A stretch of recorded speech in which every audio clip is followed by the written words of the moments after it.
Nahajamo se v zanimivem novem stanovanjskem naselju.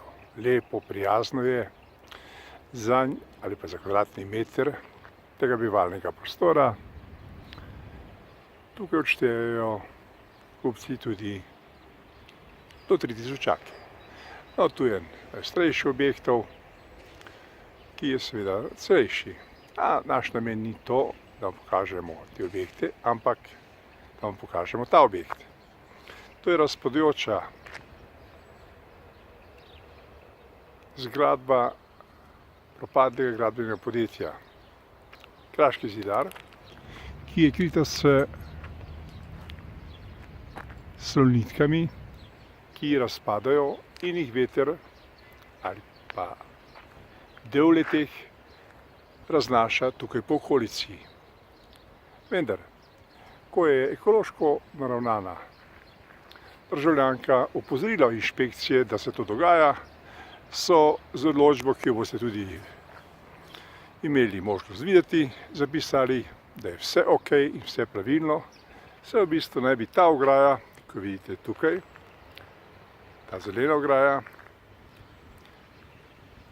bila dovoljšna osnova, da se ne bi moglo reči, da bo v bistvu ta kritina kakorkoli vplivala na stanovalce, ki bivajo tu v bližini. No, pa recite, kdo je tu nor, ali bolje rečeno, kdo zna brati predpise in kdo ne. No, pojdimo bliže, da vidite, kako je tukaj in se vam bo jasno. Na drugi strani Kavčičeve ceste, kjer bomo pokazali pa tudi posnetek, boste videli, da je starše hujša. No in inšpekcija še vedno trdi, in to gradbena, da je vse ok in da so to z začetku aprila pregledali in da ni nobene ovire, da bi to kakorkoli vplivalo na zdravje teh ljudi, ki živijo v teh blokih tukaj. Teh, ki so novi in seveda ta, ki je star. Tako je v tej državi Sloveniji, ker v bistvu so inšpekcije za to, da določajo pravila po svojem pogledu in ne tako, kot to velevajo ekološki predpisi, predvsem pa ekološka osnova in zahteve, da živimo v zdravem okolju.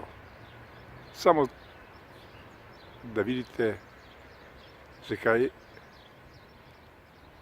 mi trdimo, da to ni prav, bomo stopili nekoliko bliže, da vam pokažemo to razpadajočo zgradbo, in ki jo pač inšpektori imenujejo, da je ustrezno zavarovana, da ne vpliva na okoliške prebivalce. Lepo, pa se imejte, tako je pač v pravni državi Sloveniji.